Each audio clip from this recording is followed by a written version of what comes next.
नागेन्द्रहाराय त्रिलोचनाय भस्मांग्रगाय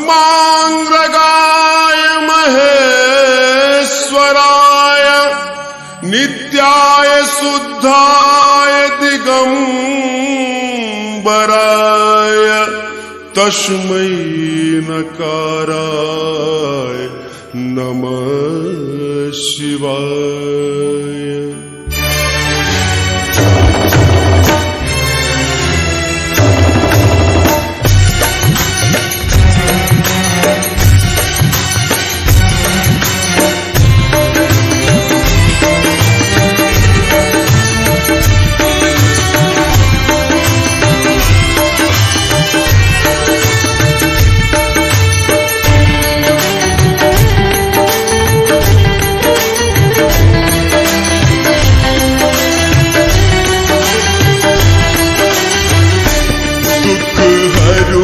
महादेव करू कृपा दुख हरु महादेव करू कृपा हम द्वार के आयल छी। हे करुणा कर की कहूँ वहाँ के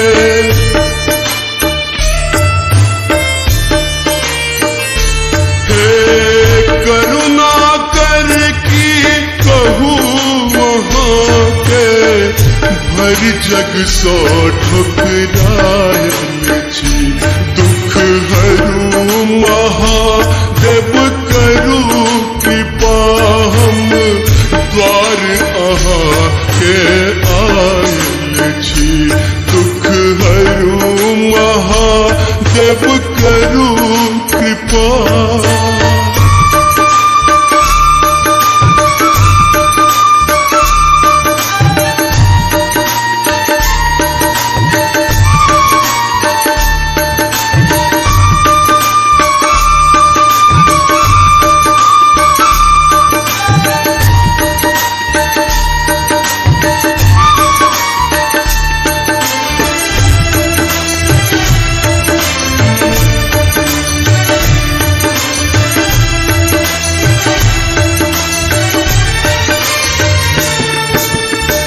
सबके आशा छोड़ के बाबा अहिक शरण में आयल छी।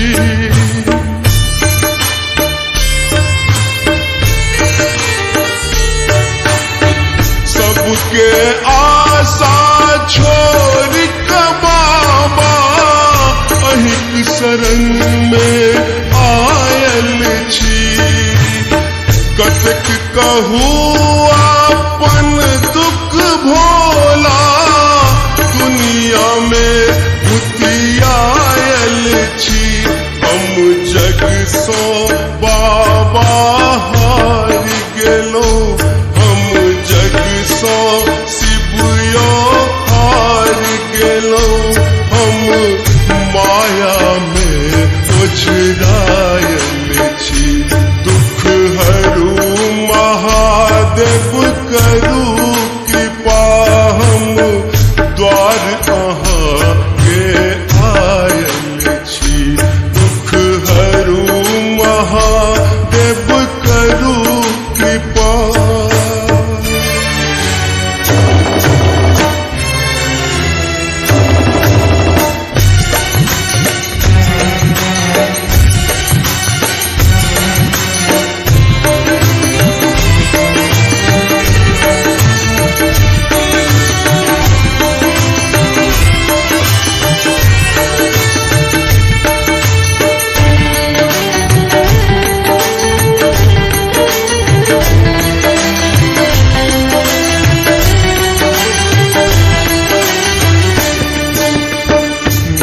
अछि मूर्ख कियो हमरा सन पापी हम अज्ञानी छी।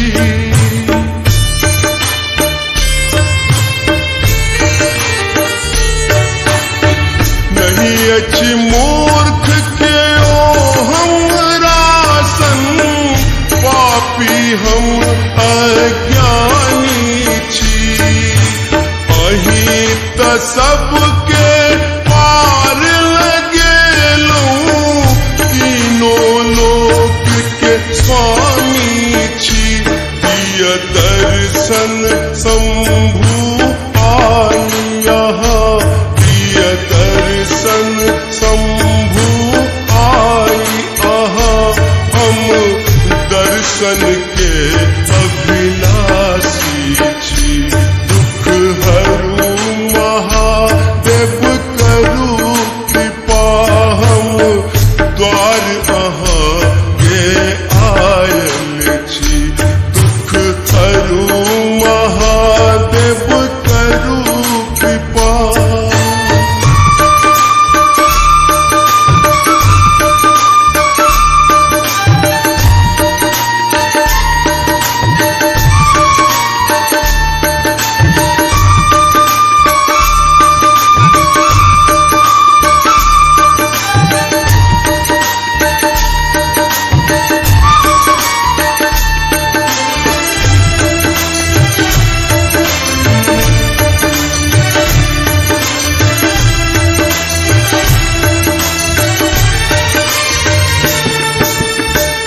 असुरन शरण सकल जग जाहिर बाबा अहाँ के नाम यो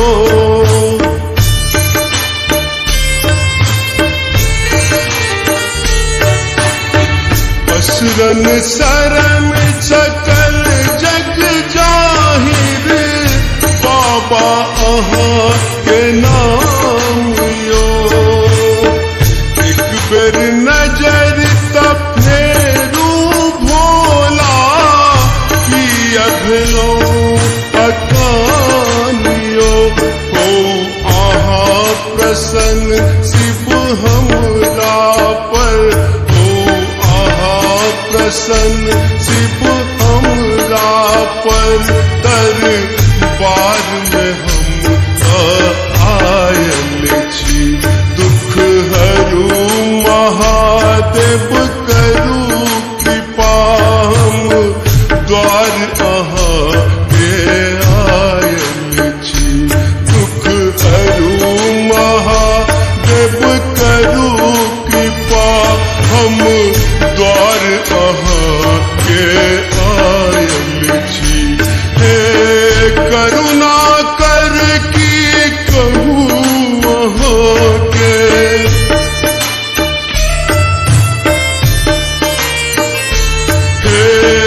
करुणा कर की कहूँ वहाँ के भर जग सो ठुकरायल छी दुख हरू महादेव करू कृपा हम द्वार अहाँ के आयल छी दुख हरू महादेव करू